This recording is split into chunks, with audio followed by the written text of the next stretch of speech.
유대인이 아닌 이방인이 예수를 믿게 되면 할례를 받고 모세의 율법을 다 지켜야 구원을 받느냐? 복음의 본질적인 질문이 생겨서 안디옥 교회에서 교리 논쟁이 일어났고, 안디옥 교회가 이 문제를 예루살렘의 사도들과 장로들에게 해결해달라고 보내게 되었습니다. 예루살렘 공회가 열린 것을 우리가 2주 전에 보았고요. 오늘 본문에서는 교회의 지도자들이 성령의 인도하심, 또 하나님의 말씀에 근거해서 지혜로운 결론을 내리면서 이 복음이 앞으로 전 세계로 퍼져나가는 그런 아주 기본적인 틀이 확립이 되는 그런 말씀입니다. 말씀을 살펴보면 은혜를 나누겠습니다. 예루살렘 공회가 소집되었을 때 여러 사람들이 일어나서 각자 자기의 의견을 발표합니다. 발언한 뒤에 베드로가 일어나서 하나님께서 이방인 선교회의 첫 문을 열어주셨던 고넬료 가정 전도 사건을 얘기했습니다. 이탈리아 부대라고 하는 부대의 백부장, 분명 이탈리안입니다. 그러니까 이 유대인이 아니었을 것입니다. 이방인이었습니다. 그런데 천사의 지시로 베드로를 초청해다가 복음을 들으라는 지시를 받았고, 또 베드로는 옥상에 올라가서 기도를 하다가 하늘에서 환상이 내려오는데 보자기가 3번씩이나 내린 환상을 통해서 고넬료 가정이 초청하는 것 아무런 거리낌 없이 그 초청에 응하고 찾아가라는 그런 인도하심을 받습니다. 사도행전 10장에서 읽었던 얘기입니다.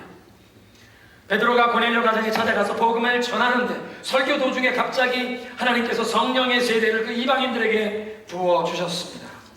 그리고 베드로는 그 사건을 통해서 하나님께서 이방인이나 유대인이나 그 혈통, 민족적인 배경에 따라 차별하지 아니하시고 하나님의 백성으로 이방인들도 분명히 불러주셨다는 그 사실을 예루살렘 공회 앞에서 발표하고 있습니다. 9절에 이렇게 얘기합니다. 오직 믿음으로 그들의 마음을 깨끗게 하사 그들이나 우리 유대인이나 차별하지 아니하셨느니라. 하나님은 사람을 차별하지 않는 줄로 믿으시기 바랍니다. 오직 믿음을 보신다는 것입니다. 이 여러 사람들이 일어나서 각자 의견을 발표하는 동안 바울이 이제 자기가 발언할 기회를 기다렸는데, 어떤 사람들은 이 발언하는 게 이 복음의 핵심과 좀 동떨어진 그런 얘기할 때 사도 바울이 가만히 앉아서 듣기가 참 답답했을 것입니다. 그 자리에서 일어나서 이 복음의 분명한 교리를 그들 앞에 다시 한번 가르치기를 원한 그런 막 충동이 일어났을 것입니다. 그런데 그렇게 하지 않습니다. 나중에 바울은 그렇게 얘기합니다. 유대인들은 표적을 구하고 헬라인들은 지혜를 구하나 나는 모든 사람들에게 이 복음을 전하고 그들이 예수 그리스도 앞에 나오기를 원하여 유대인들에게 유대인으로 다가가고 헬라인들에겐 내가 헬라인이 되었습니다. 유대인은 표적을 구하고 헬라인은 지혜를 구하나 그러나 우리는 예수 그리스도 그분의 십자가의 고난과 부활만을 증거합니다. 베드로의 발언은 그렇게 표적을 구하는 유대인들을 설득할 만한 내용이었는데요. 고넬료 가정을 찾아가서 전도할 때 성령이 놀랍게 역사하신 그 표적, 그것을 가지고 얘기했던 것입니다. 오늘 본문 12절에 보면 베드로의 그 발언 이후에 바나바와 바울이 자기들의 이 이방인 선교에 대한 보고를 하게 되는데, 베드로와 동일한 맥락에서 이제 보고를 하게 됩니다. 자기들의 선교사에게 얼마나 성공적이었냐, 그런 쪽으로 말하는 것이 아니라 하나님께서 이방인들 가운데 얼마나 놀라운 역사를 행하셨는지, 표적과 기사를 통하여 이 이방인들을 하나님의 자녀로 삼으시는 그 하나님의 놀라운 역사를, 표적을 나타내셨다고 증거한 것입니다. 그리고 그런 보고를 들으면서 온 예루살렘 공회 석상에 모였던 분들이 조용해졌습니다. 하나님께서 이렇게 역사하고 계십니다. 우리가 어떻게 하나님께서 역사하신 것을 막을 수가 있겠습니까? 표적과 기사로 이방인들도 차별 없이 하나님의 백성으로 부르고 계십니다. 하나님께서는 사람을 차별하지 않는 줄로 믿으시기 바랍니다. 오직 믿음을 보시는 줄로 믿으시기 바랍니다. 사람들은 가문과 혈통과 배경을 따지고 또 어떤 사람의 경력, 신분, 그 사람의 외모, 얼마나 큰 재력을 가지고 있는지 조건을 따지지만 하나님은 오직 믿음을 보신다는 것입니다. 얼마나 신실한가, 하나님 말씀에 순종하고 믿음으로 행하는가. 사랑하는 성도 여러분, 사람을 겉으로 보이는 조건에 따라 차별하지 아니하시고 오직 믿음을 보시는 하나님 앞에 그런 믿음으로 인정받으시고 칭찬받으신 여러분 되시길 주님의 이름으로 축원합니다. 바나바와 바울이 말을 마친 뒤에 그 공의회 의장이었던 야고보 장로가 일어나서 얘기를 하게 됩니다. 당시 예루살렘 교회의 지도자가 베드로 사도가 아니라 야고보 장로였습니다. 낙타 무릎이란 별명을 가질 정도로 기도와 경건 생활에 힘썼기에 예루살렘 모든 거민들에게 존경을 받던 영적인 지도자, 예수님의 친동생 야고보. 그래서 율법에 열심히 있었던 할례장 사람들도 이 야고보의 영적인 권위에 순복했습니다. 그런 야고보 장로가 이 공회에서 보니까 이제 설득이 필요한 사람들은 유대인 배경의 크리스찬들이 아니라 유대인 배경의 크리스찬들, 그 중에서 특별히 이 모세의 율법 전통을 중요시 여기는 할례당 사람이라는 것을 알았습니다. 그래서 저들에게 이 베드로가 하나님의 처음 이방인 선교회의 문을 열었던 그 사건을 다시 한번 언급하면서 베드로를 지칭하며 히브리식 이름을 사용합니다. 그러니까 보통 베드로를 시몬 베드로라고 부르는데요. 시몬, 그것은 유대식 히브리식 이름이고요. 베드로는 헬라식 이름입니다. 베드로, 페트로스라는 이름, 돌, 스톤, 돌이라는 뜻입니다. 그런데 시몬, 이게 유대식 이름인데 그 유대식 이름을 그냥 사용하는 것이 아니라 그것도 그 유대식 이름의 아주 고전적인, 아주 토속적인 골수 유대식 이름, 시므온이라고 부릅니다. 시므온은 야곱의 12 아들의 그 이름의 하나입니다. 그러니까 시몬이라는 그 유대인식 이름의 원조가 시므온입니다. 지금 야고보 장로가 일어나서 이 유대인 배경의 크리스찬들을 설득하기 위해서 그들의 마음을 열며 발언한 것입니다. 시므온이 이렇게 행하지 않았느냐. 그리고 14절에 하나님께서 이방인 중에 자기 이름을 택할, 자기 이름을 위할 백성을 취하시려고 그들을 돌보신 것을 이미 말씀하셨다. 이 14절이 굉장히 의미심장한 말이 들어있는데요. 이방인 중에서 자기 이름을 위할 백성. 구약시대에 자기 이름을 위할 백성, 하나님이 자기 이름을 위할 백성은 오직 하나님의 택함받은 이 이스라엘 민족만 일컫는 단어로 알았습니다. 선민, 선택받은 언약 백성, 이스라엘 민족 자기들만 하나님의 백성이라고 생각했습니다. 우리들을 통해서 여호와의 이름을 온 천하에 드러내길 원하신 하나님의 이름을 위한 백성, 유대인들의 자부심이었습니다. 야고보는 얘기합니다. 하나님께서는 이방인들 가운데서도 자기 이름을 위할 백성을 취하기를 원하셨다. 유대인이나 이방인이나 구별하지 않고 하나님의 이름으로 일컬음 받은 백성을 취하기를 원하셨다. 그리고 또 얘기하는데, 그래서 그렇게 그런 백성을 취하시려고 저들을 돌보시는 것을, 이 돌보셨다는 말 에피스케토마이라고 하는 헬라어인데요, 그 말을 영어 성경 킹 제임스 같은 것에서는 visitation, 하나님이 찾아오셨다. 하나님이 찾아오셨다는 말은 구원하시기 위해서 자비와 긍휼로 구원하시는 능력으로 당신의 백성들을 찾아오시는 것을 얘기합니다. 그러니까 하나님께서 이 이방인들을 당신의 백성으로 삼으시려고 긍휼과 자비를 베푸시고 구원의 능력으로 그들을 찾아오셔서 돌보시고 그들을 하나님 백성 삼아주셨다. 이런 믿음의 고백입니다. 그리고는 15절에 아주 중요한 선언을 합니다. 15절에 선지자들의 말씀이 이와 일치하도다. 선지자들의 말씀이, 기록된 선지자들의 말씀이 일치하도다. 베드로와 바울의 발언은 모두 하나님께서 표적으로 역사하신 것을 증언하는 내용이었습니다. 하나님께서 이 이방인들에게 복음을 전하게 하시는데 베드로가 가서 설교하는 도중에 성령 세례를 주셨다. 하나님이 놀라운 표적을 베푸신 것입니다. 바나바와 바울이 이방인들이 사는 그 이방 지역에 전도하러 다니는데 놀라운 표적을 베푸셨다. 하나님이 놀랍게 역사하셨다는 간증을 하고 있습니다. 우리 야고보 장로는 그 간증만이 아니라 이제는 하나님의 기록된 말씀이 이미 그것을 동일한 내용을 말씀하고 계시다고, 기록된 성경 말씀으로 이제 검증하고 확인을 받는 것입니다. 베드로와 바울이 이 공회 앞에 보고한 내용을 통해 하나님이 이방인들을 구원하고 계시다는 내용이 이 예언자들을 통해 이미 말씀하신 성경에 기록된 내용과 일치한다. 여러분, 우리가 하나님의 뜻을 분명히 알고자 할 때는 이렇게 기록된 하나님의 말씀으로 확인을 받아야 하는 줄로 믿으시기 바랍니다. 한번 따라하겠습니다. 기록된 말씀으로 검증을 받으라. 우리의 신앙과 삶의 유일한 최고 권위는 기록된 하나님의 말씀입니다. 이번 주간에 로마 가톨릭의 프란체스코 교황이 대한민국을 방문해서 큰 관심을 받고 있습니다. 우리 개신교에서 어떤 분들은 로마 가톨릭은 기독교가 아니고 로마 가톨릭에는 구원이 없습니다 라고 말씀하는 분들도 계십니다. 2주 전에 제가 주일 설교 가운데 우리의 신앙의 본질적인 것엔 일치를, 비본질적인 것엔 자유를, 그러나 모든 것에 이 그리스도는 사랑으로 행하라, 그 말씀을 드리면서 본질적인 것과 비본질적인 것을 구별해야 하는 것을 말씀드린 바 있습니다. 그리고 우리의 신앙의 본질적인 것 가운데 특별히 사도신경 안에 포함되어 있는 그 삼위일체 신앙 고백, 성부, 성자, 성령, 하나님을 믿는 이 신앙 고백은 우리의 신앙의 본질이라고 말씀드렸습니다. 그리고 이 사도신경에 들어있는 그 삼위일체 신앙 고백을 고백할 수 있는 것이 정통 기독교 신앙의 시금석이라고 한다면 로마 가톨릭 교회 교인들도 우리와 동일한 사도신경으로 신앙을 고백하고 있습니다. 그러나 가톨릭과 우리 정통 개신교에 큰 차이점이 있습니다.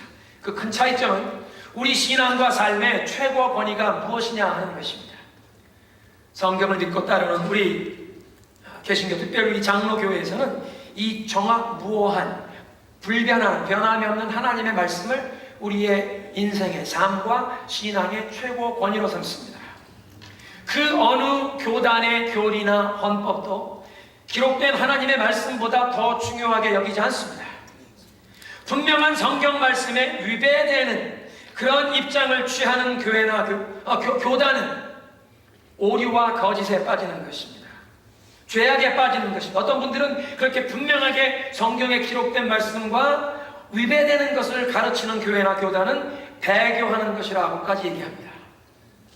영원 불변한 진리를 지키고 따라야 하는데 죄악된 세상의 풍조에 물들어가면서 교회가 죄에 오염되어가는 위험한 일입니다. 그래서 요한계시록 2장 3장 소아시아 7교회에 보내주신 말씀을 보면 너희 교회 가운데 이 이세벨의 가르침을 퍼뜨리는 자들이 있다. 이 음란한 이세벨의 이 가르침, 현대 교회가 하나님의 말씀을 떠나서 성경의 분명한 가르침과 상반되는 입장을 취하기 시작하면 이게 이세벨의 가르침이 교회 안에 들어오고 있구나. 경계해야 합니다. 무서운 죄로 알아야 합니다. 여러분, 우리의 삶의, 우리의 신앙의 최고 권위는, 유일한 권위는 오직 성경 말씀인 줄로 믿으시기 바랍니다. 따라하겠습니다. 우리 신앙과 삶의 유일한 최고 권위는 기록된 말씀이다. 말씀에 따라 살고 말씀에 따라 죽자. 그렇습니다. 말씀에 따라 살고 말씀에 따라 죽는 것입니다. 우리 믿음의 선진들이 그래서 이 성경적인 신앙을 지키고자 일제치하에서 신사참배를 거부하다가 순교하셨고, 공산당들의 그 핍박 속에서도 믿음을 지키고 교회를 지키려고 하다가 생명으로, 그들의 피로 이 복음을 증언한 줄로 믿으시기 바랍니다. 오늘날도 지난주 지지난주에 이라크의 모술에서 젊은 청년이 당신 이슬람으로 개종해라, 알라가 하나님이고 무함마드가 그 알라가 보낸 선지자라고 고백해라, 이슬람으로 개종해라. 개종하지 않겠다고, 난 예수님 배반하지 못하겠다, 목을 베서 죽이는 장면을 비디오로 찍어서 인터넷에 올려버리지 않았습니까? 말씀을 따라 살고 말씀을 따라 죽는 일이 그냥 쉬운 입에서 하는 얘기가 아니라 정말 온 세계 곳곳에서 기독교인들이, 그리스도인들이 이렇게 살고 이렇게 죽는다는 것입니다. 그래서 우리는 성경이 가는 데까지 가고 성경이 멈추는 데서는 멈추어야 합니다. 그러니까 말씀이 침묵하는 부분에 나의 개인적인 추측이나 나의 개인적인 의견을 막 절대시하면 위험해지는 것입니다. 그런데 가톨릭 교회에서는 이 교회의 최고 권위를 말씀이라고 하지 않고 전통, 트래디션이라고 합니다. 교회의 전통이라는 이 큰 틀 안에서 성경이 가장 성스러운 것이다, 그렇게 얘기할 것입니다. 가톨릭에서 그렇게 얘기하는 이유가 있습니다. 이 신약 성경에 27권이 포함되게 된 것은 이 교회의 교부들이 예루살렘 공회에 모인 것처럼 공의회에 모여서 어떤 문서가 사도들이 기록한 문서인지를 그 교회 공의회가 결정했고, 그 공의회가 이 27권을 공인하였기에 교회가 이 27권이 사도들의 문서라고 공인하고 그것을 성경에 포함시켰기에 교회가 성경보다 그 권위가 더 크다라고 얘기하는 것입니다. 교회 전통이라는 이 틀 안에 성경이 가장 성스러운 것이지만 어떤 것은 성경에 분명하게 기록되어 있지 않지만 초대교회 때부터 전통으로 전승되어 내려오는 그 전통도 우리가 받들고 따라야 한다. 그러니까 우리 신앙생활의 가장 최고의 권위는 전통인데, 우리 신앙의 어머니와 같은 교회라는 틀 안에서 이 전통에 성경이 가장 중요한 것이지만 성경이 기록되지 않은 다른 전통, 그리고 이 모든 전통 교회를 대표하는 인물이 누구입니까? 교황이라고 얘기합니다. 그러니까 로마 가톨릭 교회에서 최고의 권위는 성경이 아니라 교회 전통을 대표하는 교황이 되는 것입니다. 그것이 차이입니다. 우리는 분명히 이 하나님의 말씀이 우리의 삶의 유일한 최고의 권위인 것을 믿습니다. 이 27권이 사도들이 기록한 그 문서가 이 성경에 포함되게 된 과정도 성령께서 친히 인도하신 것이지, 사람들이 회의가 모인 것, 그 회의가 이것을 합법적인 문서라고 공인한 것이 아니라 성령께서 인도하신 줄로 믿으시기 바랍니다. 그래서 성령이 그 과정을 인도하셨기에 성령이 인도하시고, 이 하나님의 말씀 앞에 우리는 순복하는 것입니다. 그런데 오늘 사도행전 15장의 기록을 보니까요, 예루살렘 공회에 모였던 사도들과 장로들도 이 신앙과 삶의 가장 중요한 구원에 관한 이 이슈가 논쟁이 생겼는데, 여기에 관한 해석을 하나님의 기록된 말씀으로 돌아가고 있습니다. 야고보 장로가 얘기하는 것이 바로 그 얘기입니다. 선지자들이 기록한 말씀이 이와 일치하도다. 베드로가 증언하는 내용 보니까 이방인에 가서 복음을 전하고 증거하는데 하나님께서 성령 세례를 그들에게 주시는구나. 바나바와 바울이 이방 나라를 다니면서 이 복음을 전했는데 그 가운데도 성령께서 놀라운 이적과 기사를 베푸셨다. 이 성령이 기적을 행하신 증거를 듣는 것뿐만 아니라 무엇보다 성경에 기록된 내용, 선지자들이 기록한 내용이 보아도 그것과 일치하도다. 사랑하는 성도 여러분, 사도들과 장로들께서도 기록된 성경의 말씀으로 확인을 받으셨다면 저와 여러분도 우리의 인생에 하나님의 뜻을 따르고 하나님의 인도함을 받는 것은 기록된 하나님의 말씀을 따라야 하는 줄로 믿으시기 바랍니다. 어떤 전통이 아니라 기록된 하나님의 말씀입니다. 그래서 시편 119편 130절에 이렇게 말씀하십니다. 주의 말씀을 열면 빛이 비치어 우둔한 사람들에게 깨닫게 하나이다. 하나님의 말씀을 열 때에 성령의 빛이 비치어 우둔한 사람들 깨달음을 주신다는 것입니다. 시편 119편 105절, 주의 말씀은 내 발의 등이요 내 길의 빛이니이다. 우리가 어떤 길로 가야 할지 우리 발 앞에 등불로 빛으로 보여주시니 무엇이 밝혀주십니까? 주의 말씀이. 다시 한번 따라합니다. 말씀으로 검증받으라. 우리는 말씀에 살고 말씀에 죽는, 말씀을 따라가는, 말씀에 순종하는 그런 삶이 되어야 건전한 신앙이 되는 줄로 믿으시기 바랍니다. 야고보 장로가 그래서 아모스 9장 11절 12절 이하 70인경에 기록된 그 말씀을 그대로 인용하면서 얘기합니다. 하나님께서 말세에 다윗의 무너진 장막을 다시 수축하시고 재건시키시는데 그 이유는 이 인생 가운데 남은 자들과 특별히 이방 사람 가운데 하나님의 일컬음으로 일컬음 받을 그 백성들을 그들이 주님을 찾아 예배할 수 있도록 하나님께서 이 다윗의 장막을 수축시킬 것으로 말씀하셨다. 즉 하나님이 이방 사람들을 구원하여 그 이방 사람들을 하나님을 예배하는 사람으로 세울 것을 이미 예언하셨다고 성경 말씀을 인용하는 것입니다. 하나님이 이방인도 구원하시고 당신의 백성을 삼으셨다고 예언하셨는데, 베드로의 보고를 들어보니, 바나바와 바울의 보고를 들어보니 지금 벌써 하나님이 이방인 가운데 당신의 이름을 위할 백성을 구원하고 계시구나. 하나님이 이미 이렇게 역사하고 계시구나.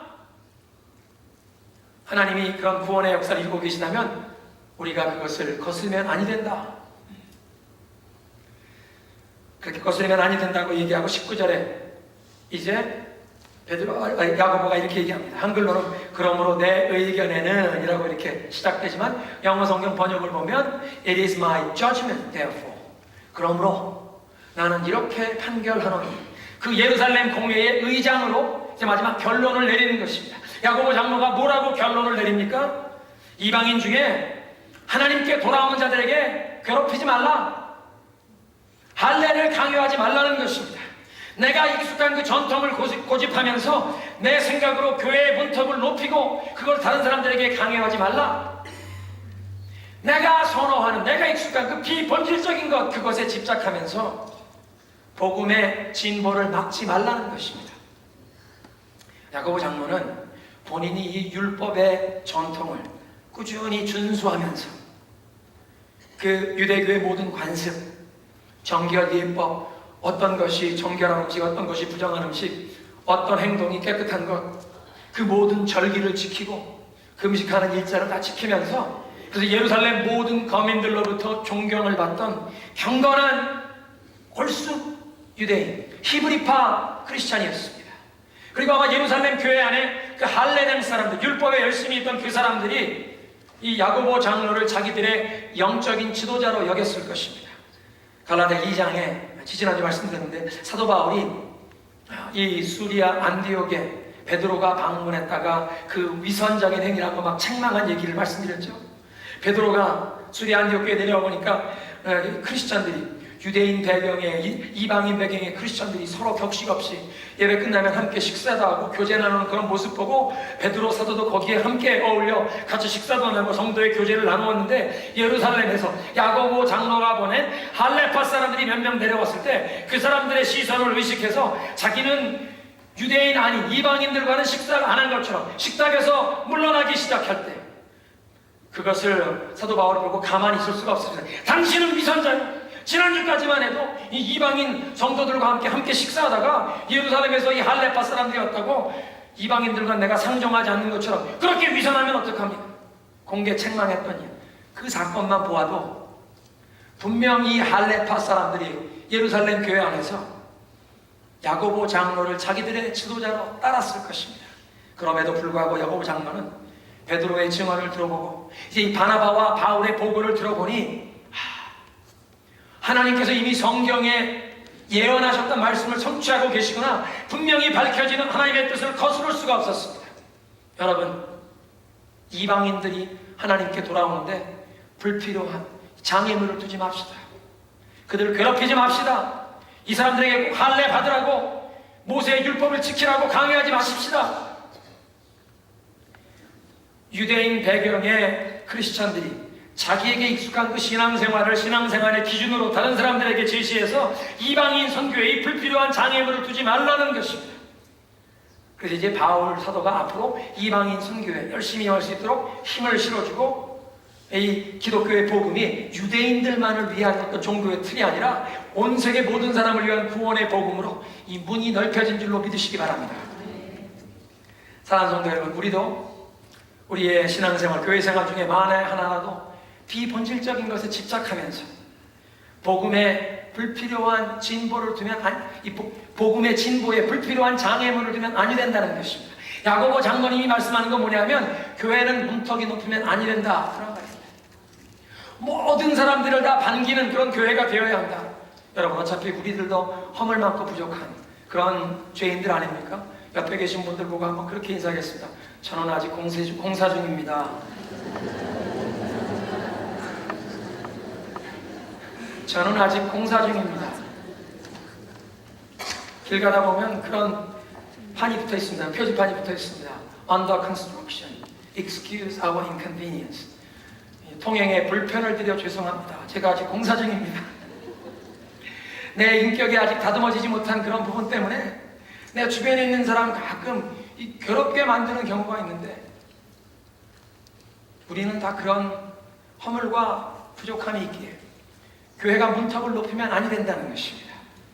예수님을 모르는 사람들이 예수님을 만나 그 그리스도의 사랑을 깨닫게 되고, 자기 자신만을 위해 살던 사람, 이젠 예수 그리스도의 몸된 교회를 통해 주님을 섬기고 사람들에게 사랑을 나누면서 복음 전파와 영혼 구원의 그런 역사가 일어나는 복음의 진보에 모든 불필요한 장애물을 제거하는 개인과 교회가 되어야 할 줄로 믿습니다.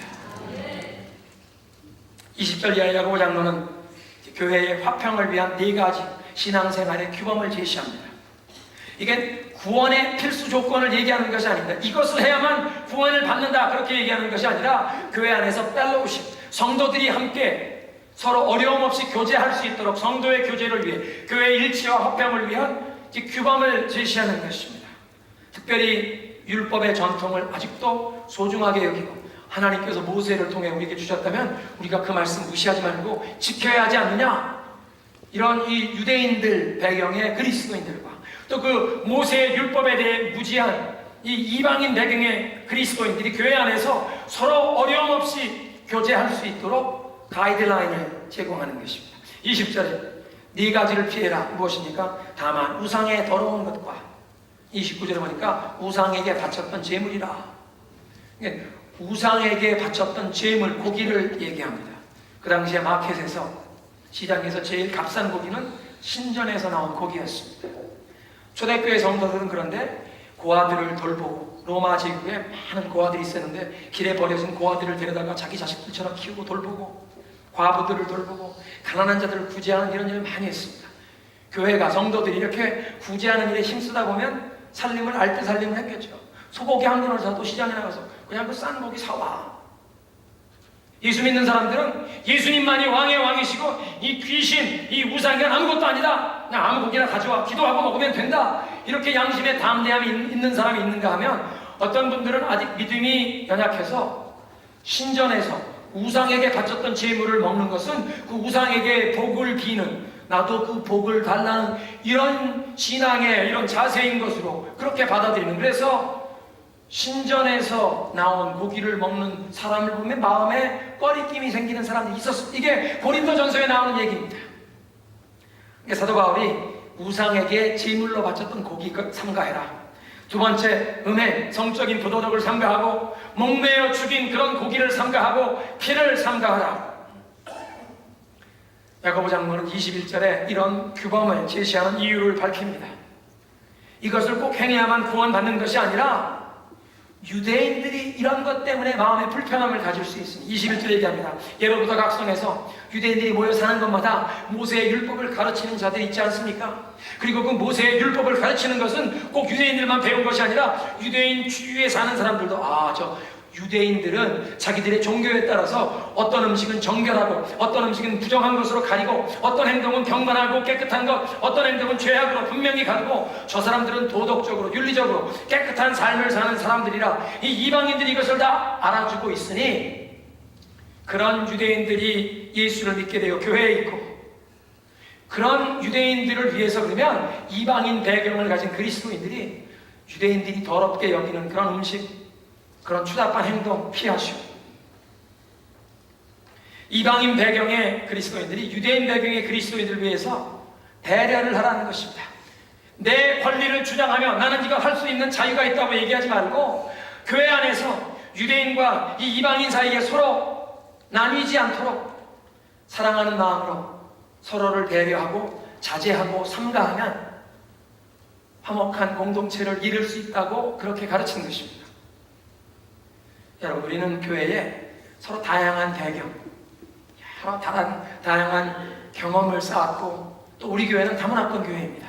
이런 다양한 배경, 여러 차이점을 가진 사람들이 함께 모였기에 그리스도의 사랑 안에서 서로를 배려하고 삼가하고 자제하면 화목한 공동체가 되는 줄로 믿으시기 바랍니다.